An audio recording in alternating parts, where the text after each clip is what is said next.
that we want to talk about, we've asked the people, is who should be the Prime Minister considering overall development and health, education, infrastructure. Now these are three things that are there in every single party's manifesto during every election. So who will do better on health, education, infrastructure? It is Rahul Gandhi again with 68%, Narendra Modi with 31% and others with 1%. Now, like, these are in a way issues that really touch people, but also in a way issues of, say, big ticket items that people don't understand, and there are a lot of these schemes, and not a lot of us know how many infrastructure projects are happening across the country. So, like, do people identify with these issues? Is it affecting them every day? Like, are they able to make out that this is a central scheme and this is how it's coming? Yes, that's a very valid question, right? See, that medical college gets established. The Chief Minister is inaugurating it. So, who funded it? Whose scheme is it? People don't understand to that extent. Whereas when the Prime Minister is flagging off a Vande Bharat, or when the Prime Minister is laying the foundation stone for a particular medical facility, when they see that, see again, this is where we go back to the previous answer too. How many flag bearers and spokespersons do each camp have, and how effective are these spokespersons in taking those schemes?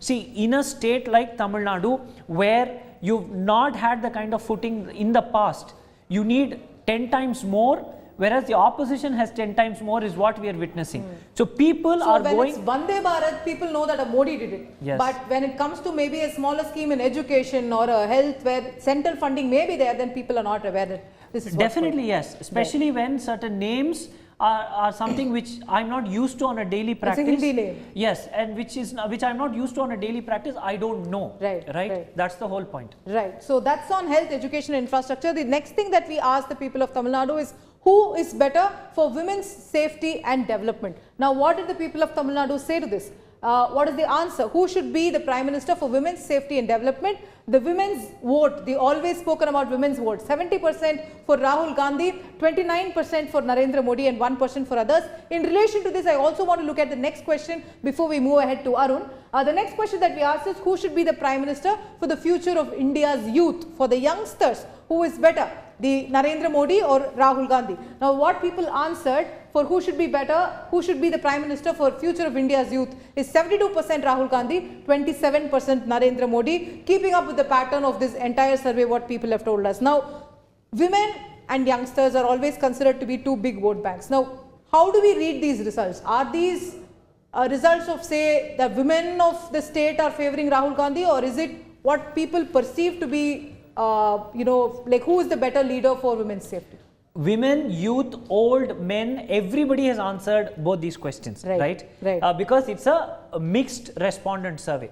Now, in that perspective, when we see the women vote of Tamil Nadu has always been the tilting factor and has always been the unifying factor when it comes to the vote, and it has been loyal. And it was largely seen as being with Ms. Jayalalitha till 2016. And they were orphaned. A big ticket entry that was expected into politics was capable of garnering this vote, which didn't happen. So this vote is still out there. Rajnikant. Yes, and when we see how this vote is how this vote technically was the manifesto pointer from a bus to many other things, right? So now this particular vote is again looking at, it's up for grabs. How is the trend? It's up for grabs. And it can still be the game changer, right? This vote today is moving with the tide. It's not looking at how to segregate who and what. It's just going with the tide. But this vote can technically be converted, is what we get to see. The youth vote, for example, it's a 10-year tenure of Shri Narendra Modi that we would witness come 2024. And these individuals, as 18 years old next year, would have been 8-year-old. When he became the Prime Minister. That's something to think about. And they are now looking at, through their teenage, they've only seen this Prime Minister. Now, they also have very many local loud voices which are capturing their imagination, like Mr. Seeman and others. So when such leaders are also there, the youth vote is now looking for younger leaders from every party. The BJP here has a young leader, Mr. Seeman has a leader who attracts the youth, the DMK has young leaders, ADMK, everybody. So the young leadership is now looking at which grassroots party has strong young youth leaders who are able to take the cause of these two gentlemen across to them. So the next